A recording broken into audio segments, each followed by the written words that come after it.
karena tak jauh darimu ada cahaya.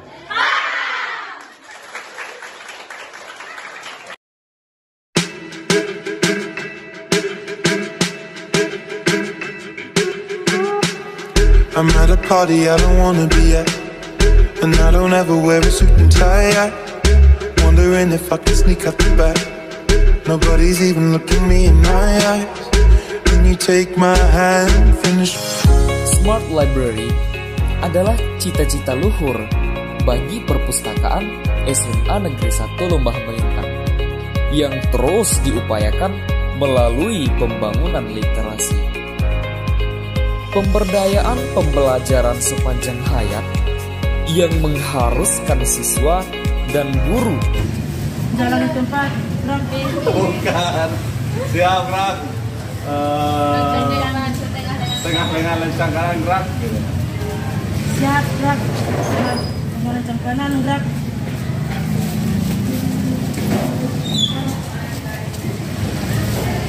Rak, Rak. Coba kamu tulis satu kata untuk hari ini. Kawan-kawan, satu kata untuk hari ini. Semangat. Terima kasih, Habib, Masya Allah. Oke, jangan masuk, kita masuk. Oke, dimatikan apa? Warahmatullahi wabarakatuh. Waalaikumsalam warahmatullahi wabarakatuh. Alhamdulillah Rabbil Alamin. Wa binisbahina ala murid riyadin. Bismillahirrahmanirrahim. Dan Muhammad Rasulullah. Allahumma salli wa sallim wa barik ala Sayyidina Muhammad wa ala ali Sayyidina Muhammad. Subhanaka la ilma lana illa ma 'allamtana innaka antal alimul hakim. Semua kalau hadis Rasulullah SAW di kitab hadis Utrubul ilmi ala kulli muslimin wa muslimat. Allah, hari ini kita dapat hadir di sekolah ini dengan tolabul ilmi. Insyaallah ini adalah suatu keberkahan nantinya untuk kita semua karena kita terbebas dari dosanya tidak menuntut ilmu. Orang yang lagi menuntut ilmu berarti sedang berpahala. Maka daripada itu kami luruskan niatmu. Kalau kamu dari rumah tadi memulai dengan berdoa bismillah, tangan dari rumahmu tanpa ada niat untuk menuntut ilmu, apalagi niatmu tidak karena Allah, berarti kamu menebar dosa-dosa. Maka daripada itu luruskan niat hari ini, detik ini, sehingga kamu bertabur berkah dan pahala. Amin amin ya rabbal alamin. Baiklah kami, sebelum kita memulai, kita akan membaca Al-Quran. Kita baca Al-Fatihah satu kali, Ikhlas satu kali. A'udzubillahi minasyaitonirrajim.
kita berdoa semoga ilmu yang kita tuntut hari ini menjadikan kita bersama berkah.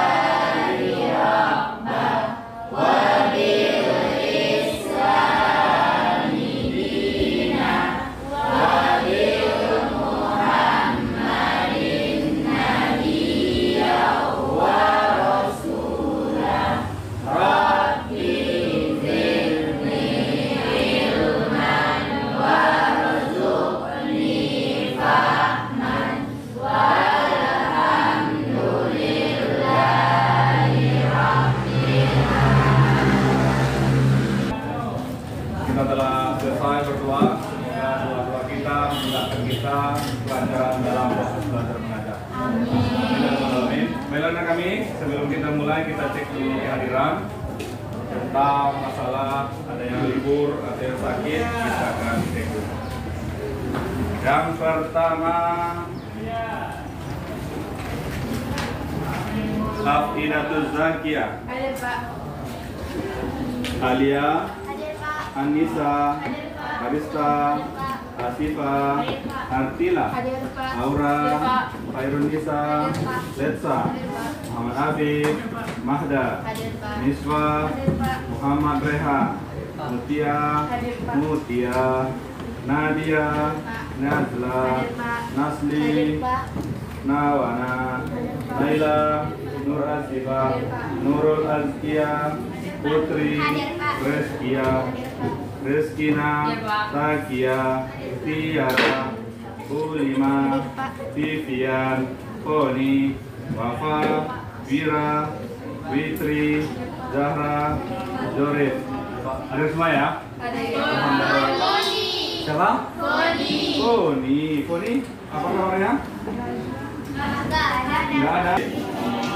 Semoga dia cepat sembuh. Amin amin ya rabbal alamin. Baiklah kami, kemarin kita telah belajar tentang masalah pembelajaran materi kita yang kemarin tentang apa? Yang di kelas sana? Iya, macam iman. Macam iman itu pertama memenuhi janji, mensyukuri nikmat, menjaga lisan, dan menutupi aib orang lain. Dengan pembelajaran kita kemarin adalah PBL, Problem Based Learning. Maka daripada itu hari ini kita coba untuk PJBL ya. PJBL pembelajarannya yaitu Project Based Learning. Kamu identifikasi, kamu lihat, kamu buat peta konsepnya, nanti kita akan presentasikan. Maka daripada itu anak kami, tujuan pembelajaran ini bagaimana kami betul-betul paham supaya pembelajaran itu kamu tahu tujuannya apa. Tujuannya seperti yang Bapak jelaskan kemarin, itu bagaimana kamu memahami dan bisa mengimplementasikannya, mendemonstrasikannya dalam kehidupan sehari-hari. Maka daripada itu, tetap bersemangat, jadikan pembelajaran ini sebagai filter dalam kehidupan kita sehari-hari dan kita paham mana yang baik, mana yang benar yang harus kita lakukan di setiap hari. Karena daripada itu, inilah tujuan agama untuk membedakan mana yang hak dan mana yang baik. Maka sebelum kita lanjut, silakan anak kami bagi 4 kelompok. Kelompok 1, kelompok 2, kelompok 3, kelompok 4. Silakan bikin kelompok. Pause. Silakan pause. Kita belajar tentang bagaimana tentang tujuan apapun itu CP ATP dari modul pembelajaran ini. Hari ini kita akan lanjut tentang pertemuan yang kedua untuk membahas tentang macam iman, baik itu memenuhi janji ataupun mensyukuri nikmat, menjaga lisan, menutup aib orang lain. Ini nanti Bapak bagikan dari yang anak-anak kami analisa. Kamu buat peta konsepnya. Buat peta konsepnya yang telah Bapak siapkan. kamu perindah, kamu cantikkan, nanti itu yang kita tempel, baru kita presentasikan. Bisa, paham? Bisa. Baiklah. Untuk kelompok 1,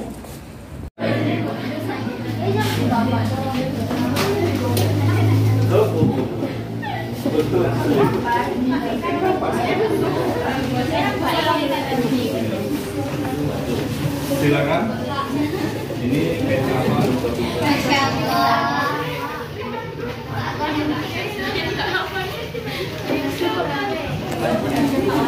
Buatlah peta konsep itu sebagus-bagusnya.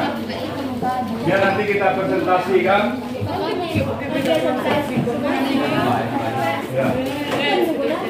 Ini karena anak kami membuat proyek itu yang anak kami analisa apa masalah anak kami. Dari gambar ini nanti anak kami akan melihat masalah apa yang terjadi dengan judulnya. Silakan cari berbagai sumber, berbagai media, berbagai berita-berita tentang masalah yang anak kami analisa. Setelah analisa dapat masalahnya, apa solusinya. Jadi di peta konsep itu, masalah itu baru nanti solusinya apa. Itu yang anak kami dituliskan di kertas yang Bapak berikan. Bisa? Paham? Baik anak kami, kita lanjut. Kelompok 1. Silakan buat peta konsepnya. Kelompok 2. Nanti ditempelkan ya, anak ya. Tempelkan di situ, contohnya di sini besar. Tempelkan di tengah, baru you bikin peta. Nanti. Oke. Silakan ditempel di tengah-tengahnya, baru anak kami membuat peta konsep. Ini ada Bapak kasih. Ada pemotongnya Pak. Potong?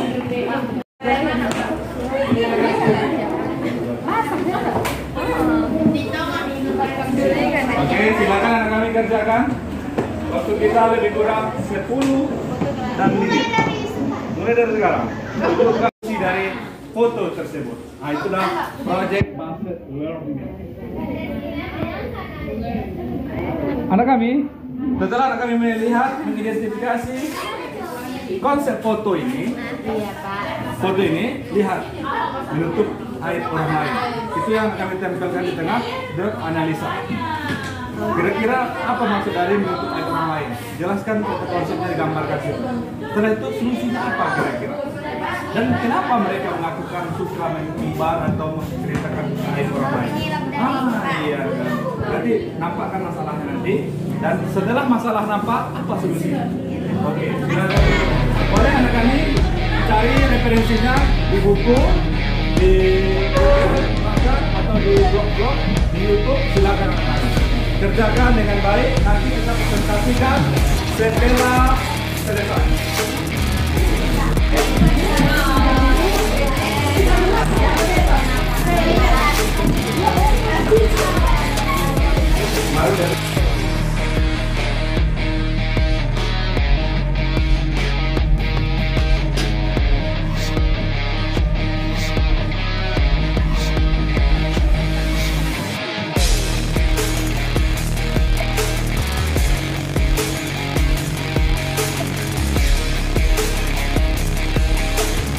Kita masih menunjukkan dulu foto-foto ini.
Baik Pak.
Tanda itu. Sebelum jembatannya. Baru pesinto besok. Iko baruhan bisa aku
tersebut.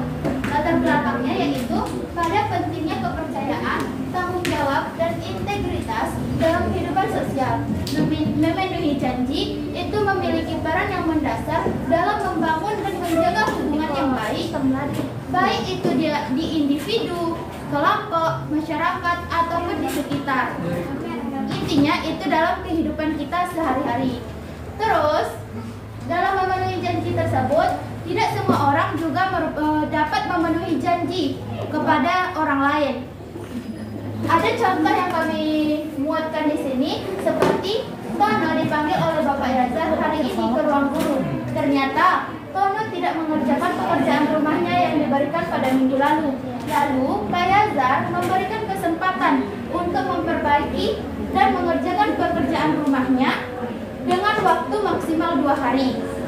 Maka solusi yang dapat kita lakukan agar kita tidak mencontoh dan tidak berperilaku seperti Tono itu ada 4. Yang pertama itu kita dapat belajar manajemen waktu. Yang kedua, meningkatkan komunikasi dan transparansi. Yang ketiga, menegakkan akuntabilitas. Yang keempat, guru dapat memberikan konsekuensi. Dan yang terakhir, guru dapat mendorong refleksi. Sekian dari kelompok kami. Saya mohon maaf jika ada kesalahan. Assalamualaikum warahmatullahi wabarakatuh. Bagus ya, terima kasih dari kelompok 1. Coba kita lihat dulu dari kelompok 2. Pada kelompok 2 silakan ditempelkan dan dipresentasikan satu orang. Menurut kami ini bagus atau ada kekurangan dalam pembelajaran karena dalam kurikulum Merdeka memang macam ini, bahwa anak kami dituntut untuk mencari tahu dan mencari banyak referensi untuk belajar. Kami sebagai guru itu cuma memfasilitasi anak-anak kami belajar. Jadi di dalam kurikulum Merdeka anak kami itu harus mencari banyak ilmu, mencari tahu, referensi. Maka daripada itu macam inilah. Maka cobalah berikan nanti refleksinya seperti apa. Kelompok 2 silakan. Siapa?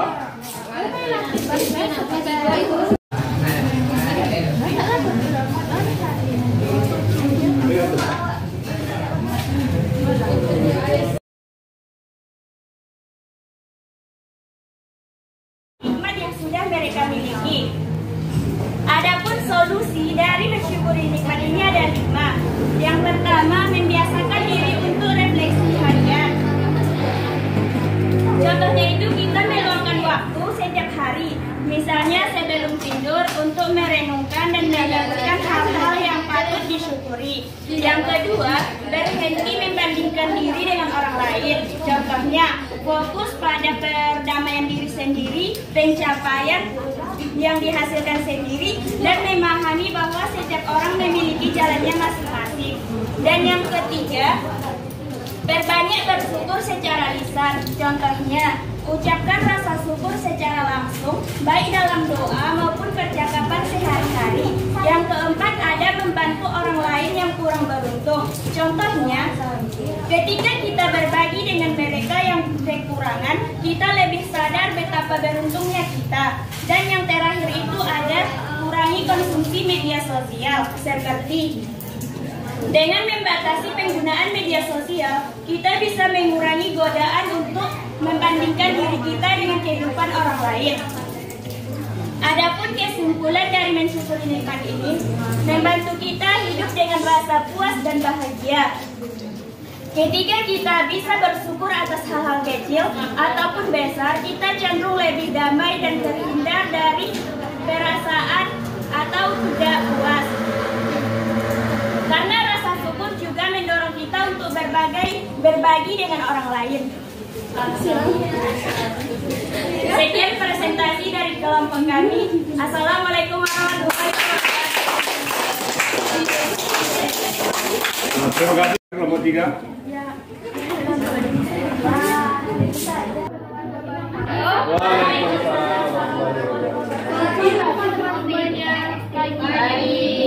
Kali ini saya perwakilan dari kelompok 3 akan mempresentasikan materi mengenai menjaga lisan. Nah, sebelum mempraktekkan hal ini kita otomatis sedang. Artinya Lisan memiliki kemampuan menyakit yang lebih besar daripada pedang. Lisan dapat memberikan dampak yang lebih buruk daripada pedang. Lisan yang tidak dijaga dengan baik bisa saja mengakibatkan perselisihan, permusuhan, bahkan perperangan. Nah, dari hal inilah kita akan mengetahui bagaimana cara menghindari dan cara menjaga lisan ini. Kalau kita tidak bisa menjaga lisan akan mengakibatkan perselisihan, permusuhan, bahkan perperangan. Kita harus mengetahui cara menghindarinya dan cara menjaga lisan kita. Yang pertama, untuk menghindari hal tersebut, kita harus mengetahui cara menjaga lisan. Di mana cara menjaga lisan tersebut salah satunya beberapanya dengan yang pertama, menghindari pembicaraan yang batil, kotor dan jorok. Yang kedua, hindari berbicara dusta atau palsu. Yang ketiga, menggunakan lisan untuk tidak menggunjing. Menjauhi kebiasaan berkata bohong dan yang tidak bermanfaat. Yang kelima, jauhi berbicara yang berlebihan. Ketika kita sudah menerapkan cara menjaga lisan ini, selanjutnya kita harus menghindari hal-hal berikut. Yang pertama, kita harus menghindari fitnah. Fitnah ini adalah perkataan yang bohong atau tanpa berdasarkan kebenaran yang disebarkan, yang disebarkan dengan maksud untuk menjatuhkan orang, seperti menjatuhkan nama baik orang lain, merugikan kehormatan orang lain.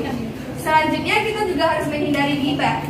Ghibah itu merupakan perbuatan yang tercela yang dilarang keras oleh agama Islam. Ghibah dapat diartikan dengan menggunjing. Ghibah adalah membicarakan orang lain yang tidak hadir serta membicarakan sesuatu yang tidak disenangi sesuai keadaan orang tersebut. Yang ketiga, buhtan. Buhtan ini lebih buruk daripada ghibah. Kalau ghibah membicarakan keburukan orang yang tidak disuka sesuai dengan keburukan yang tersebut. Sedangkan buhtan itu membicarakan orang yang tidak hadir dengan membicarakan keburukannya, padahal keburukan tersebut tidak dimiliki orang tersebut. Selanjutnya kami di sini menjelaskan permasalahan tentang menjaga lisan di lingkungan sekolah. Contohnya, ada sebuah circle yang berkumpul dan ada satu orang dalam circle tersebut tidak hadir. Anggota circle tersebut membicarakan anggota yang tidak hadir. Nah, pembicaraan tersebut sampai kepada telinga orang yang tidak hadir tersebut, sehingga dalam circle tersebut terjadi sebuah perselisihan, bahkan percekcokan. Nah, solusi yang kami berikan di sini adalah akhirnya suatu anggota yang menjadi dalam satu circle itu ada satu anggota yang menjadi pendengar dan memberikan pendapat untuk berdiskusi. Nah, dalam diskusi tersebut mereka menemukan bahwa anggota circle yang hadir tersebut mengakui kesalahannya karena sudah membicarakan anggota yang tidak hadir.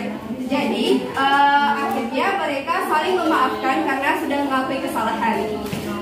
Sekian yang dapat saya sampaikan. Kesimpulannya dari menjaga lisan kami dari pembelajaran kali ini, kesimpulannya bahwa kita sebagai umat Islam, sebagai manusia yang beriman, kita harus juga menjaga lisan kita. Sekian, terima kasih. Assalamualaikum warahmatullahi wabarakatuh. Waalaikumsalam warahmatullahi wabarakatuh. Baiklah, mohon perhatiannya sebentar teman-teman. Perkenalkan, saya perwakilan dari kelompok 4 ingin mempresentasikan hasil diskusi kami yang mengenai materinya, yaitu menutup aib orang lain.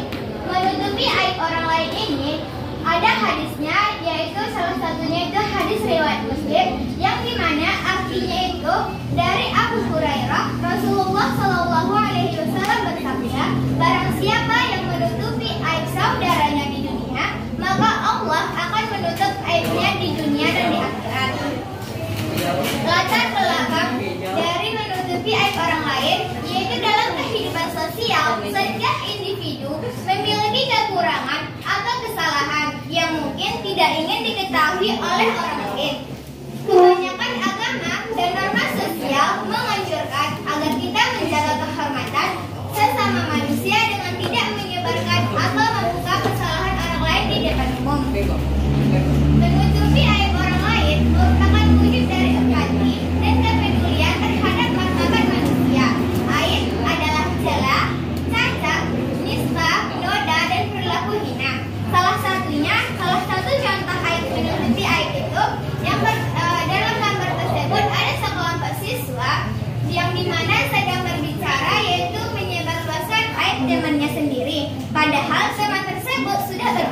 untuk tidak menyebarkan aibnya kepada orang lain, tetapi mereka tetap menyebarkan aib temannya. Dari contoh tersebut, ada beberapa masalah yang ditimbulkan. Yang pertama yaitu penyebaran fitnah. Informasi yang belum tentu benar menjadi viral dan merusak reputasi seseorang. Yang kedua yaitu merusak hubungan sosial antara pertemanan mereka. Membuka aib seseorang bisa menyebabkan rusaknya hubungan persahabatan, kekeluargaan, dan komunitas. Yang ketiga yaitu kehilangan rasa aman. Teman yang tadi yang sudah berpesan kepada mereka tidak percaya lagi kepada mereka dan merasa tidak aman untuk curhat kepada temannya mereka.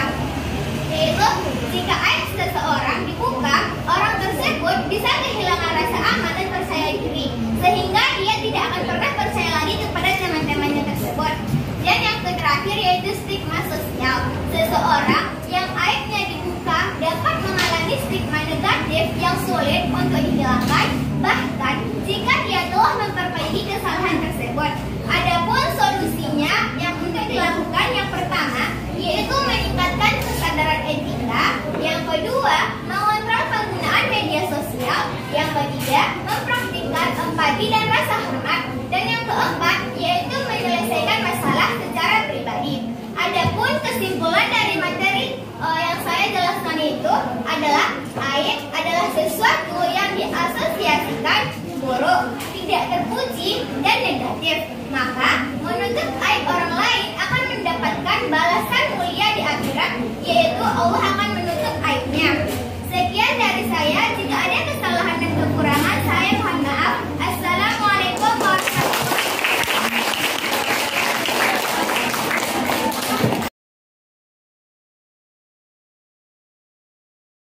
Pertama, dua, ketiga, dan keempat.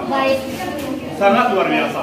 Kita lihat kan betapa kita bisa memahami dari penjelasan dari putusan dari kelompok. Semoga kita bisa mengambil hikmah pelajaran dari apa yang disampaikan oleh rekan-rekan. Baiklah rekan kami, sebelum kita tutup, siapa yang bisa merefleksikan kegiatan hari ini? Refleksi itu adalah apa contohnya seperti ini. Apa saran dan pesannya untuk pembelajaran, model pembelajaran kita pada hari ini? Kira-kira sampai bisa? Baiklah, pesan yang ingin saya sampaikan kepada kita semua dari materi yang telah kita pelajari ini, agar kita bisa menerapkannya dalam kehidupan sehari-hari, supaya pembelajaran yang kita pelajari dalam hari ini tidak sia-sia dan itu saja. Sekian dari saya, terima kasih. Oke, siapa yang bisa kesimpulan lagi? Kesimpulan dari apa yang kita bicarakan, kita pelajari. Ada? Kira-kira kesimpulan. Kira-kira orang yang bersekolah tinggi, mereka punya potensi untuk salah, punya potensi juga untuk keliru. Jadi tidak ada masalah ketika kami menyampaikan kesimpulan sesuai dengan pemikiran kami, boleh-boleh saja. Ya? Kira-kira siapa kira-kira? Oke, silakan berdiri di Aqidatul Zakiyah. Pada kegiatan hari ini sangat menyenangkan. Pembelajaran hari ini sangat menarik karena kita membuat peta konsep yang kita jelaskan ke depan. Kesimpulan dari materi hari ini adalah menepati janji, mensyukuri nikmat, menjaga lisan, menutup aib orang lain tersebut adalah kewajiban kita sebagai umat Islam, dan hendaknya kita menerapkannya dalam kehidupan sehari-hari. Apalagi kita sebagai siswa sudah mempelajarinya, jadi haruslah kita menerapkannya juga dalam lingkungan kita, dalam lingkungan sekolah. Sekian kesimpulan dari saya. Assalamualaikum warahmatullahi wabarakatuh. Masukkan di TikTok nanti. Di TikTok.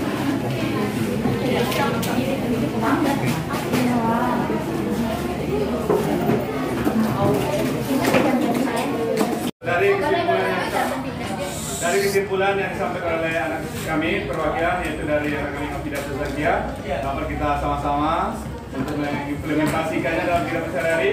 Mungkin kegiatan pembelajaran kita pada hari ini kita cukupkan. Minggu besok itu adalah materi baru, yaitu tentang pergaulan bebas. Maka daripada itu anak kami, kita setelah ini silakan istirahat dan kursi, meja disusun dengan rapi lagi. Mungkin itu saja dari Bapak. Assalamualaikum warahmatullahi wabarakatuh.